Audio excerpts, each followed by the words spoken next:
حضرت علی نے لیا تلوار کو اور چلے. صحابیوں نے کہا اندر جانا ہے, باہر سے حملہ نہیں کرنا, اندر جانا. فرماؤ. آپ لوگوں میں سے کسی نے قلعہ دیکھا ہو تو قلعے کا دروازہ بہت بڑا ہوتا ہے, چوڑا موٹا, اور بہت مشکل ہوتا ہے. وہ قلعہ خیبر کا دروازہ 40 صحابہ مل کر, ایک روایت میں 80 کا ذکر, مل کے ہلاتے ہیں, اٹھاتے ہیں, ان سے اٹھتا نہیں. حضرت علی نے ایک ہاتھ سے اٹھا لیا.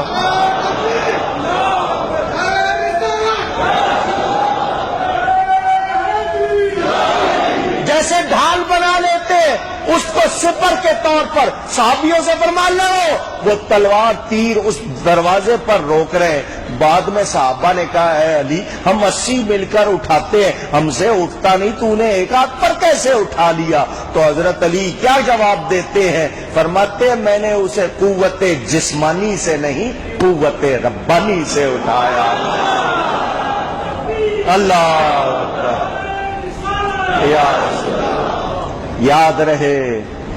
اللہ فرماتا ہے جو میرے پیارے ہوتے ہیں ان کے ہاتھ میں بن جاتا ہوں. اللہ کا فرمان. وہ حضرت علی آگے گئے تو ایک مرحب نامی وہاں پر پہلوان, کون؟ اونچی, بڑا مشہور یہودی, یہودیوں کا علاقہ تھا, ان کا بہت مشہور وہ پہلوان تھا. اس نے کیا کیا ہوا تھا؟ جو سواری پہنی ہوئی تھی,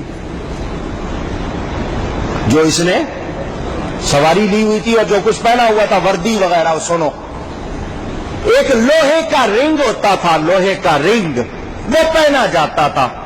اوپر سے خالی اس کے اوپر پگڑی باندھتے تھے تاکہ کوئی تلوار چلائے تو سر نہ کٹے. اس نے ایک پہلے تو پگڑی باندھی, لوہے کا رنگ, پھر اس پر دوبارہ ڈبل اس نے 2 خود پہنے ہوئے تھے. سر سے لے کر پاؤں تک اس میں لوہے کا لباس پہنا ہوا تھا. اس کا جو نیزہ تھا جو ہاتھ سے چلاتا تھا وہ 3 من وزنی تھا. کتنا؟ ایک ہاتھ سے گھماتا تھا, وہ آپ کی طرح سنگل پسلی نہیں تھا.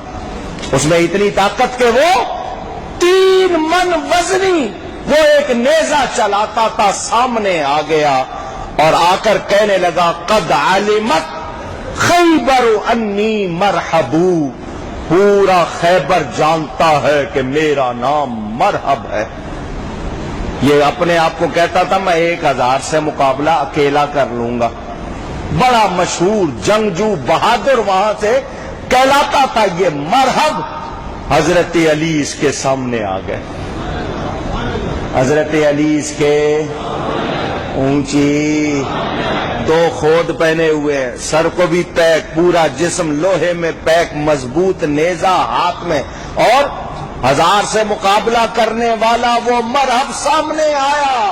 حضرت علی کے سامنے آ کر کہنے لگا قد علمت خیبر انی مرحبو, پورا خیبر جانتا ہے کہ میرا نام مرحب ہے. بچے میرے نام سے کانپتے ہیں, مائیں بچوں کو میرے نام سے ڈراتی ہیں. مجھے جو دیکھ لے اس کو تو آگے سانس لینے کو بھی اس کو مہلت نہیں ملتی. حضرت علی نے فرمایا انا الذی سمتنی امی حیدرا, میں وہ ہوں کہ میری ماں نے میرا نام حیدر رکھا ہے. حیدر شیر کو کہتے ہیں. اس نے اپنا نیزہ گھمایا, اس نے وار کرنا چاہا, حضرت علی نے پھرتی سے اپنے آپ کو بچا لیا. اس کے بعد ذوالفقار کو گھماتے ہوئے حضرت علی نے اس کے سر پر اس زور سے مارا, دونوں خود کٹے, اس کا سر کٹا, اس کا جسم کٹا, اس کا گھوڑا کٹا. ایک ہی بار میں مولا علی نے اس کو 2 ٹکڑے کر دیے. اللہ